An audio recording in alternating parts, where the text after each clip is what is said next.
Tekrar merhaba arkadaşlar. Evet, Mickey Mouse'umuzun 3. bölümüyle devam ediyoruz. Burnumuzda kalmıştık. Ben birazını diktim. İçini elyafla doldurdum. Şu kadar kısım bırakmıştım. Burada bu kadar kısım bırakınca içine elyafla doldurdum. Şimdi bunu da sizlerle beraber dikelim istedim. Bir ağızdan, bir burundan diktim arkadaşlar.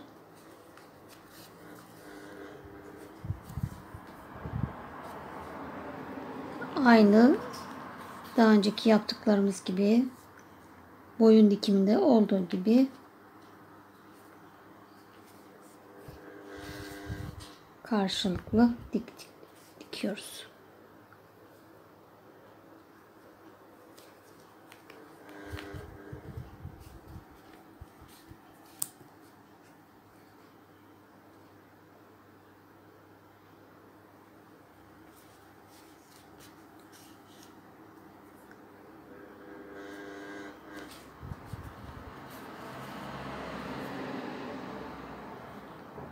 Evet, bu şekilde sonuna geldim. Kulağımın birinde zaman kaybetmemek için çekim aralarında kulağın birine diktim.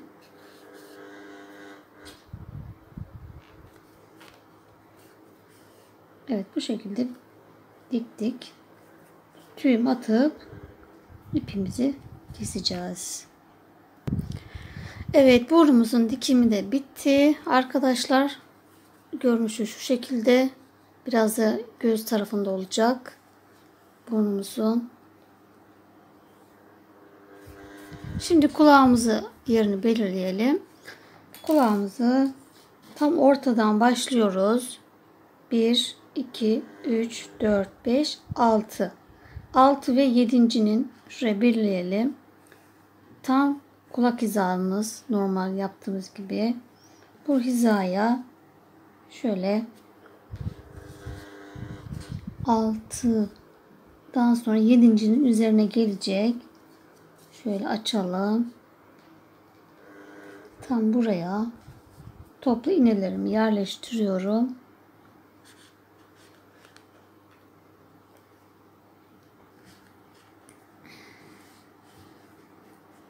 Arkada öyle. Evet, kulağımda güzel yerleştirdim. Arkadaşlar böyle baktığınız ikisi de aynı hizada olsun. Ve ipimi de uzun bırakmıştım. Bir kafamdan başlıyorum. Yine bunu da iğne ardı olarak dikeceğim. Yani iğnenin arkaya doğru bir arkaya gidip şöyle derinden alıyorum. Elyafı kafanın içine iyice dalıyorum. Daha uzun iğneyle de olabilir. Biraz zor oluyor bu tabii iğnesiyle. Size nasıl kolay geliyorsa öyle dikin arkadaşlar. İster böyle dikin, ister bir gövdeden, bir kafadan, bir kulaktan alın.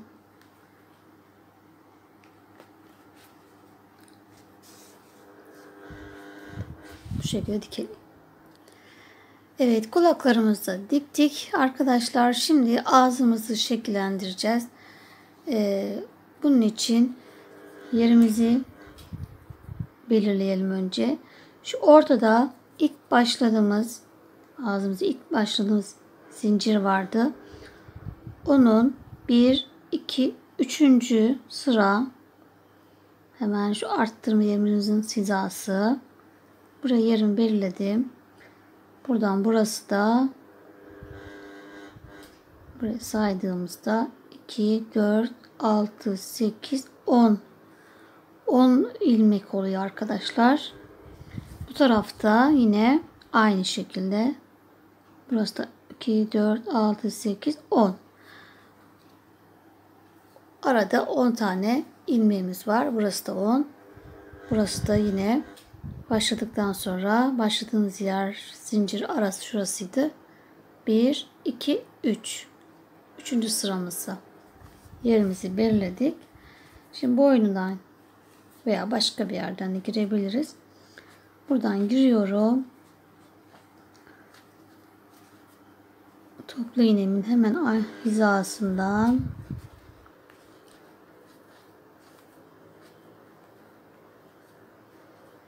evet, yerimizi ancak buldum.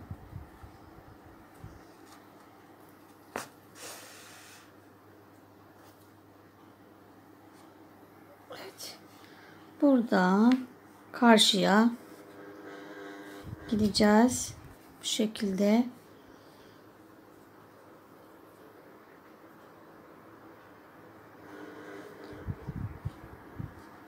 İğnelediğimiz yere batıyoruz. Bunu da böyle ayarlayalım. Şöyle tam ortadan çıkacağız.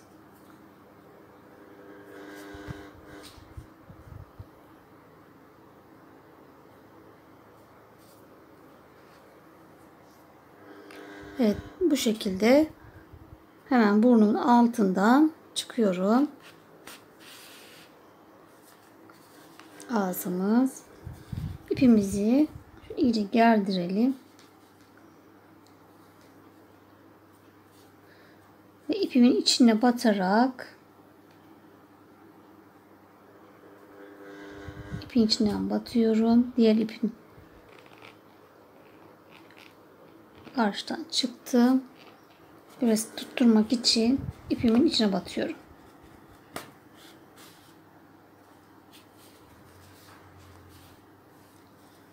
Şimdi buraya bir şekil verelim ağzımıza. Şöyle baktığımızda aynı olsun. Tekrar ipin içinden geçiyorum.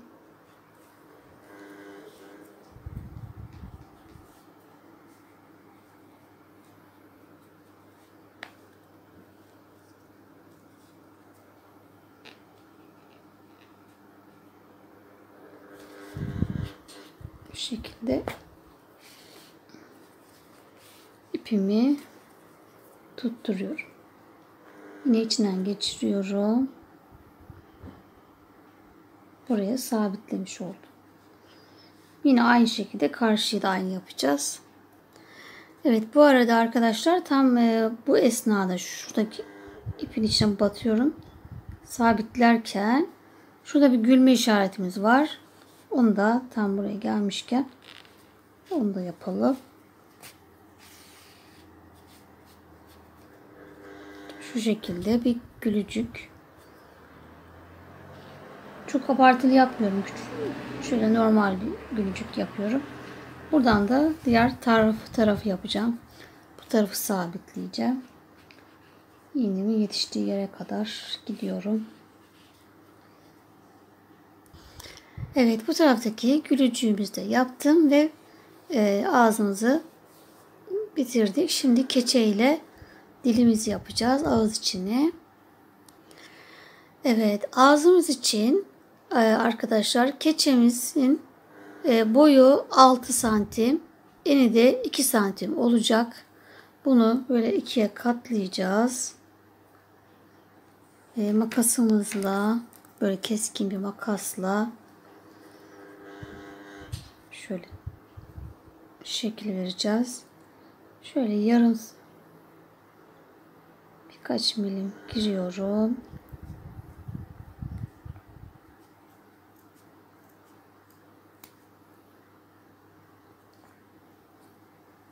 Altı da en dipten hiç pay vermeden burayı da şöyle bir yuvarlatacağım.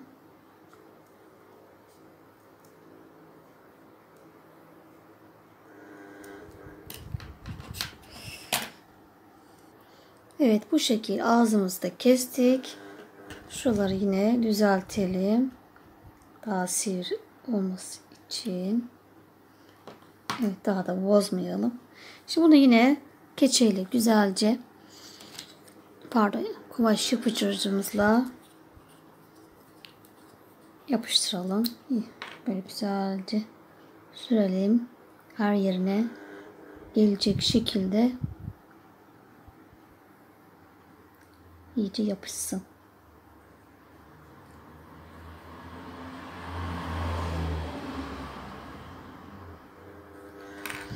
Tabii eğer işlemek istiyorsanız arkadaşlar işleyebilirsiniz bunu.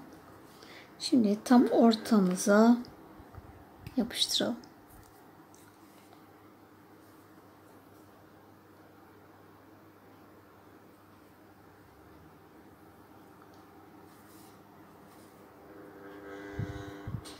Bu şekilde yaptık. Şimdi dilimizi de yapalım. Evet, dilimiz için de arkadaşlar boyumuz 3,5 santim.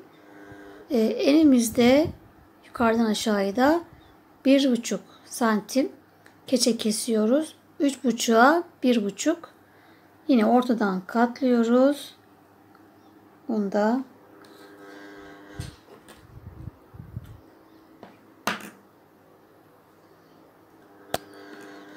yine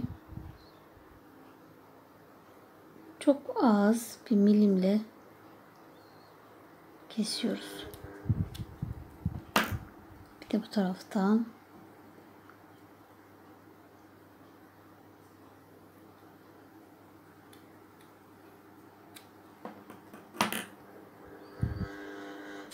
iki ucu sivri olacak.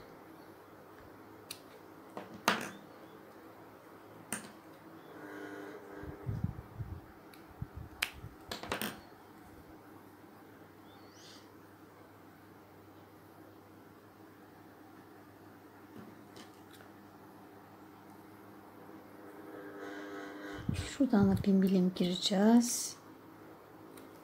Çok az milimlerle kesiyoruz. Şöyle 1 milim.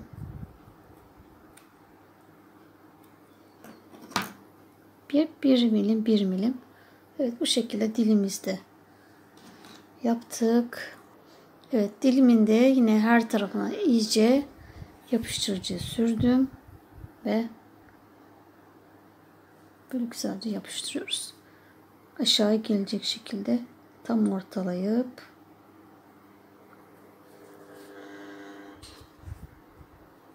bu şekil yaptık. Biraz daha küçük de yapabilirmişim. Arkadaşlar böyle kendinize göre de biraz ayarlayın. Çekim anında biraz zor oluyor bu işler yapmak.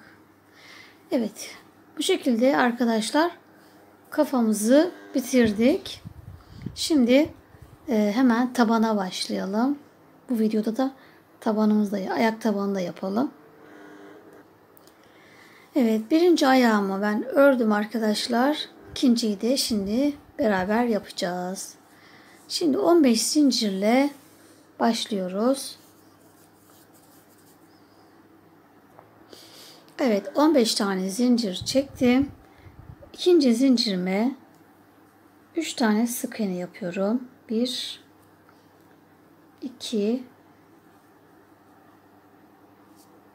3 ve 12 tane zincirimin her birine tek sık iğne yapıyoruz.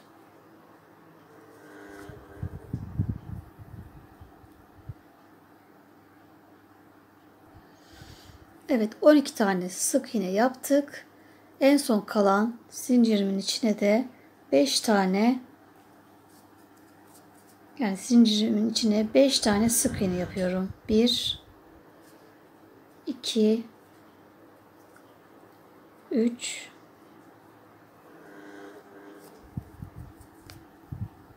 4 5 tane yaptık. Tekrar bu taraftaki zincirlerime de hepsine tek batıyoruz. Yani 12 tane yine sıra sonuna kadar hepsine tek batalım. Evet, birinci sıramızı bitirdik. Toplam sayımız 32. Şimdi sıramızı belirlemek için farklı ipimizi koyduk. Tekrar bu 3 tanenin hepsine çift batıyoruz.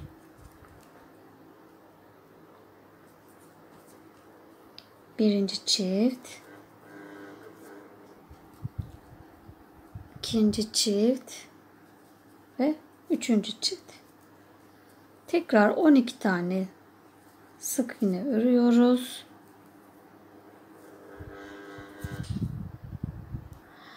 Çok pardon arkadaşlar. Diğer tabanlar gibi yapacağım. Unutmuşum. Diğer tabanlar gibi düz örmüşüm. Şimdi hepsi çift battıktan sonra 6 tane sık iğne yapıyoruz. 3 4 5 6 tane sık iğne yaptım. 6 tane sık iğneye de trabzan yapıyorum. Fakat sıkış yapıyorum. Yani öyle uzatmadan bakın. Direkt sıkış örüyorum. 1 boyunu kısa tutuyorum. Uzatmadan. 2 açılmasın diye, çünkü doldururken açılır çünkü. 3 4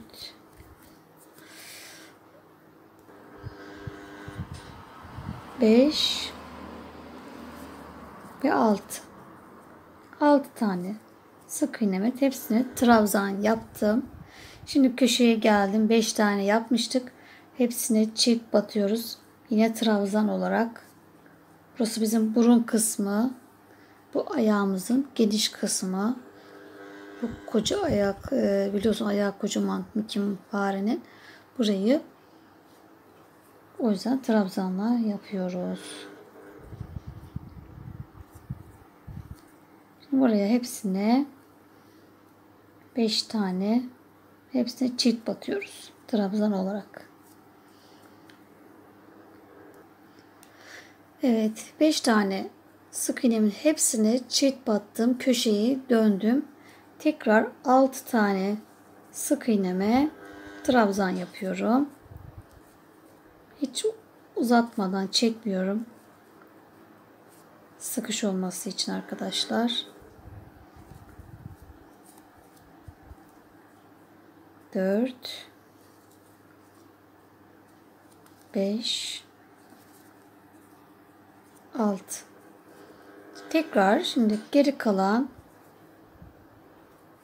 6 tane sık iğnemin hepsine tekrar sık iğne yapıyoruz. 2 3 4 5 ve 6. Evet, bu şekilde tabanımız. Bu aynı bu tabanla bir bebeklerinizde de yapabilirsiniz. Aynı taban çünkü. Şimdi ikinci sıramızı bitirdik. Ve toplam sayımız 40 oldu. Şimdi üçüncü sıramızdayız. Bu sefer bir tek bir çift yapıyoruz. Sık iğne olarak. Bir tek bir çift, bir tek bir çift. 1 2 3 4 5 6 tane sık iğne yaptım. Tekrar diğerlerini de trabzan yapıyoruz. Yeniden 1 2 3 4 5 6 ve 7 tane trabzan yaptım. Evet. Bu şekilde. Şimdi çift olan yere geldik. Şu V şekli çift demek. Tekrar çift yapıyoruz. Arttırıyoruz yani. Bir tek, bir çift. Çiftlerin içine batarak zaten o zaman saymanıza da hiç gerek kalmıyor. Hep sayı saymak çok sıkıcı. Ben hiç saymam. Gidişata bakarım. Şimdi burada hep çiftlerin içine batınca örnek zaten yapması kolay oluyor. Evet, bu şekilde çiftlerin içine çift V şeklinde. Tekrar bir tek, bir çift, bir tek,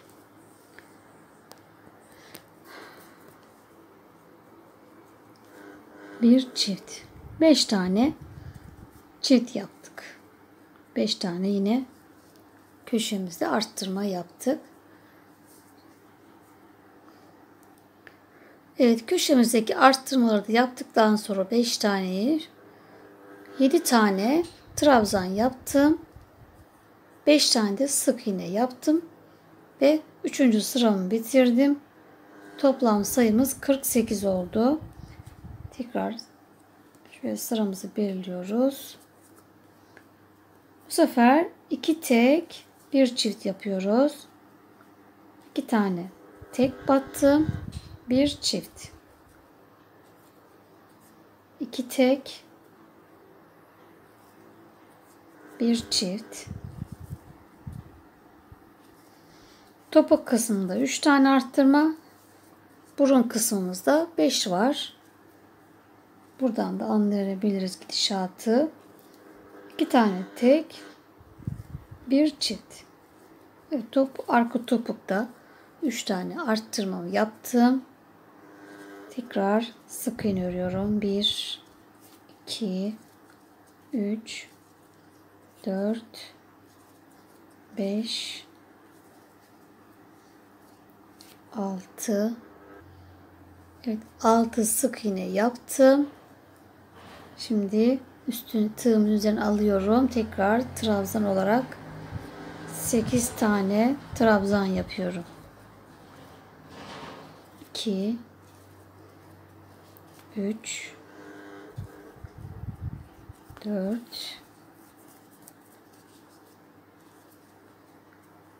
5, 6, 7 ve 8. 8 tane trabzan yaptık. Şimdi yine bu arttırma yerine geldim. V olan kısma içine yine 2 tane trabzan yapıyoruz. Yani bir arttırdım. 2 tane tek trabzan yapıyorum. Bu şekilde bir arttır.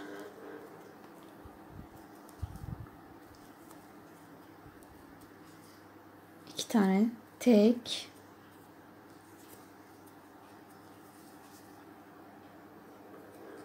Bir arttır.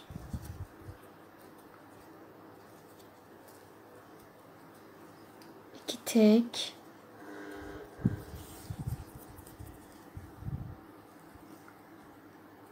Gayet sık iş yaptım.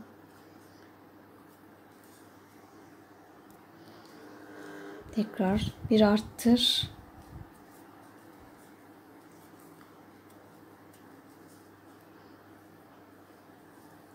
İki tane tek ve son bir arttır. 5. arttırmamız. Evet, bu şekilde burnumuzda 5 arttırmamız yaptık. Tekrar 8 tane trabzan yapıyoruz. 1, 2, 3, 4, 5,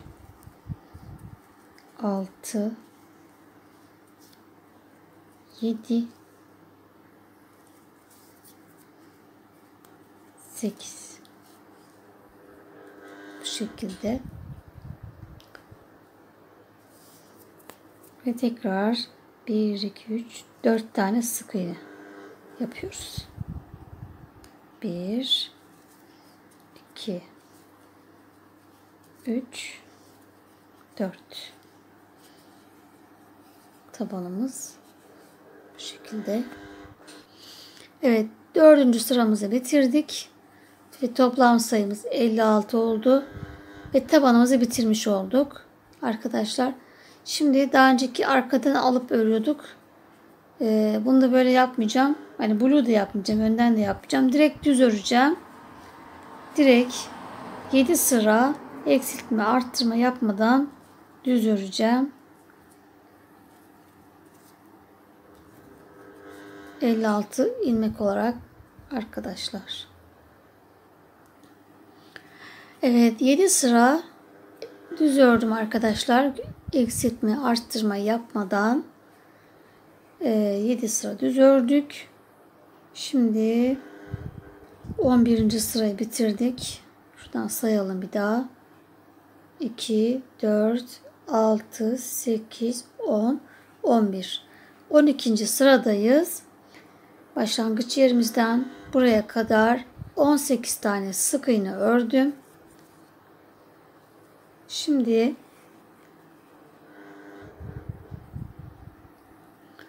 16 tane kesme yapacağım. Kesme için öndeki tek katlardan alıyoruz. İkisini bir örüyoruz. 1, 2, 3, 4,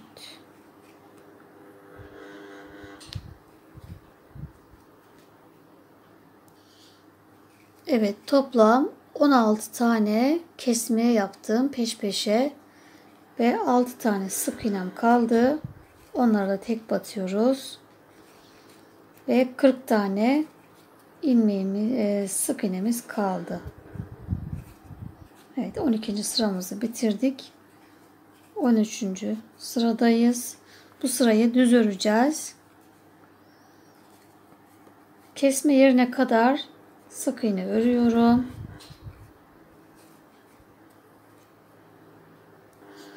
Evet, 18 tane sık iğne ördüm. Şimdi bu kestiğim yeri de trabzan olarak öreceğim. Yani tığımın üzerine alarak 16 tane trabzan yapacağım. Yine sıkış örüyorum.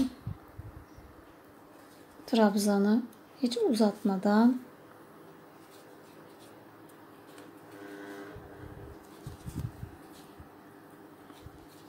Bu şekilde. Evet, 16 tane trabzanı ördüm. Geriye 6 sık iğnem kaldı. Onlara da yine tek batıyoruz. Yani bu sırada düz örmüş olduk. Eksiltme, arttırma yapmadan sadece ön kısmımızı trabzan yaptık. Şimdi bu sıramızda yine 18 tane sık iğne örüyoruz.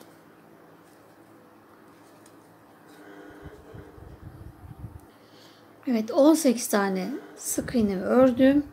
Şimdi tekrar burada kesme yapacağız sık iğne olarak. 8 tane sık kesme yapıyoruz. 1, 2, 3,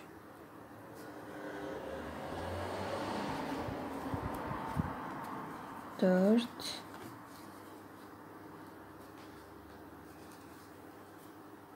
5, 6,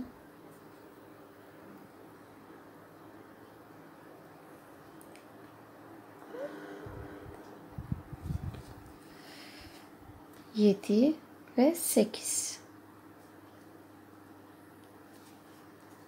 8 tane kesmemizi yaptık. Ve 6 sık iğnemiz kaldı. Hepsine tek batıyoruz. Burası 14. sıramızdı. Evet, sıra sonuna geldik. Ve 15. sıramızdayız. Şimdi burada. Evet, bu arada toplam 32 tane sık iğnemiz kaldı. Şimdi bir tane sık iğne örüyoruz. Bir tane kesiyoruz. Arka topuk kısmımızda 2 tane sık iğne örüyoruz. 1 2 yeniden ikinci kesmemizi yaptık. Yeniden 2 tane sık iğne örüyoruz ve üçüncü kesmemizi yaptık. Burası arkada topuk kısmımız. Daha doğrusu arka bilek kısmı oluyor. Evet, kesmemizden sonra 7 tane sık iğne ördüm. Şimdi tekrar bu önde trabzan yapacağız. Geri kalanı 8 tane tığımın üzerine alarak 8 tane trabzan yapıyorum. 1 2 3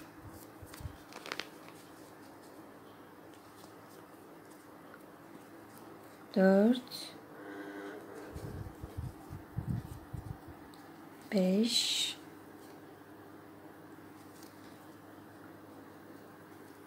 6 7 ve 8. Geri kalan 6 taneye hepsine tek batıyoruz. 6 sık iğne yapıyoruz ve sıra sonumuza geldik.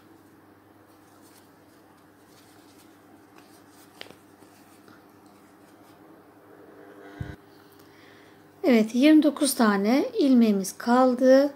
Şimdi 16. sıradayız. Bunun için 15 tane sık iğne örüyoruz. Evet, 15 tane sık iğne ördüm. Şimdi trabzan olarak, pardon, trabzan değil, kesme yapacağız. Kafam karıştı, pardon. 4 tane kesme yapıyoruz. 1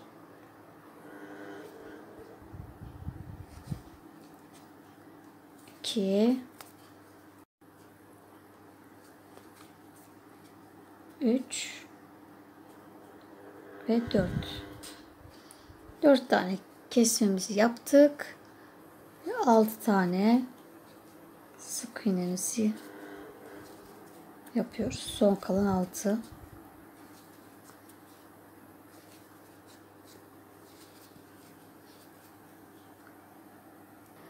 Evet, 16. sıramızda bitirdik ve 25 tane sayımız kaldı.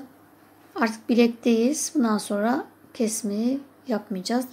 4 sıra eksiltme artırma yapmadan düz öreceğiz.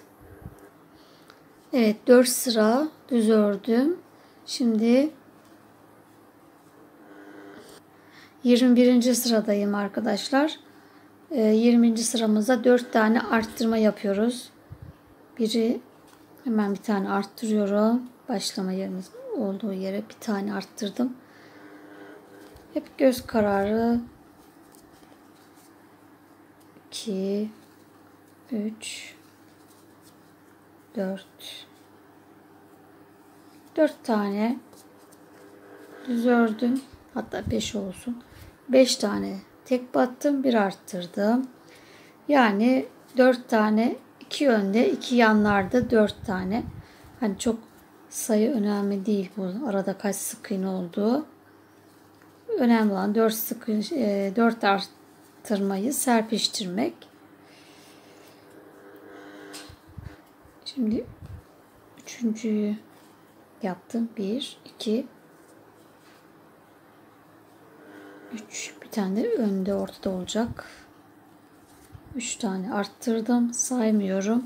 Sadece hizaya göre. İki yanda, 2 ön ve arkada. Şimdi öne geldim mesela. Şimdi buraya 4. arttırmamı yaptım. 1, 2, 3 ve bir de bu yandaydı 4. 4 tane yaptık. 25'ti. 29 olmuş oldu.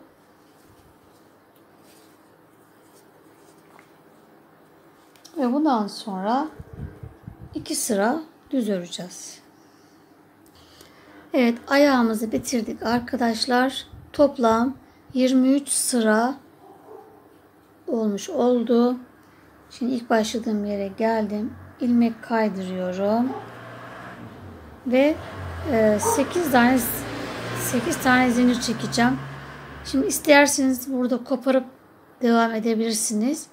Ben koparmadan şimdi iç kısımdan öreceğiz.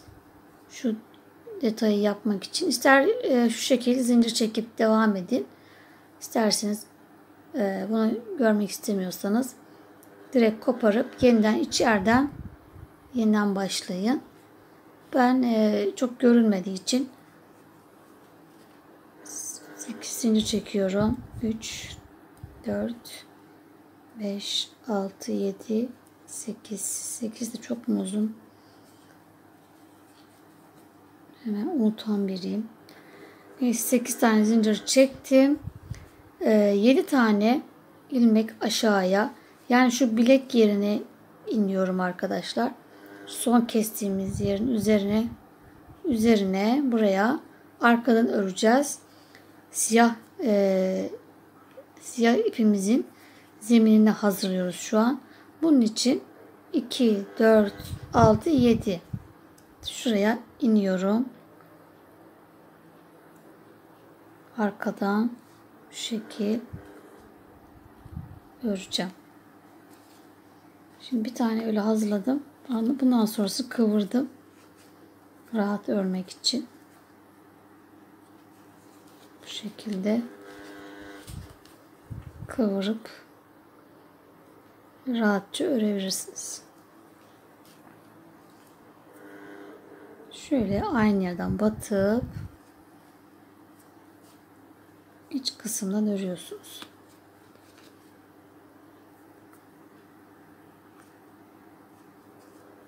Evet, biraz zor gibi. Bunlar da 25 tane olacak burası. Evet, bu şekilde devam edelim. Evet, ilk başladığım yere geldim ve ilmek kaydırarak bir zincir çekip ipimi kesiyorum. Buraya siyah ip, sonradan tüyüm atarak geçiş yapacağım. Çok affedersiniz. Boğazım küçük oldu. Şimdi buraya taban keselim içine. Evet, tabanlarımı bu şekilde yoğurt kabağından üzerine çizerek kestim arkadaşlar. Bunu da böyle ayağımın üzerine koyarak yaptım. Tabanın ölçüsünü almak için. Bunu daha önceden mesela tabanı ördük. O zaman yaparsak da kolay oluyor. Ben şimdi unuttuğum için tekrar bunun üzerine koydum. Tükenmez de olmasın ayağımız. 2 tane kestim. 2 tane koyacağım çünkü içerisine. Daha böyle güzel duruyor. Böyle. Çünkü tek olunca bazıları bükülüyor, hoş durmuyor. Düz olmasını istediğim için de 2 tane koyacağım. İsterseniz hiç koymayabilirsiniz. Daha doğal dursun istiyorsanız. Hani ben bu dik durması için böyle üzerine böyle koyabilmek için taban koymak gerekiyor. Şimdi bunu böyle içine koyalım. Yerleştireyim ben bu şekilde. Evet, kalıbımı koydum ve güzelce şimdi içerisini dolduracağım.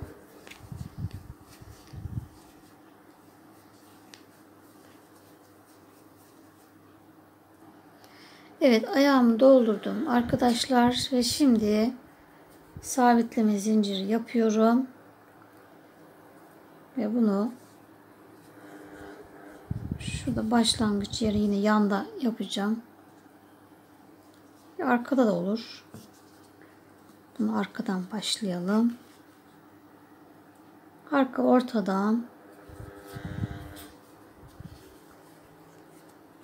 başladım. Bu şekilde içine taktım. Bu hazırladığımız zemin hazırladığımız o sarı sık iğnelerin içine 25 tane sık iğne yapacağız. Bu şekilde öreceğiz. Toplam 24 sıra düz öreceğiz arkadaşlar. Ve bu şekilde devam edelim. Döne örüyoruz. 25 sık iğne olacak ve 24 sıra düz öreceğiz. Bu şekil eksiltme arttırma yapmadan 24 sıra düz öreceğiz. Evet, bu videomuza sonuna geldik. Evet, 4. videoda görüşmek üzere. Hoşça kalın.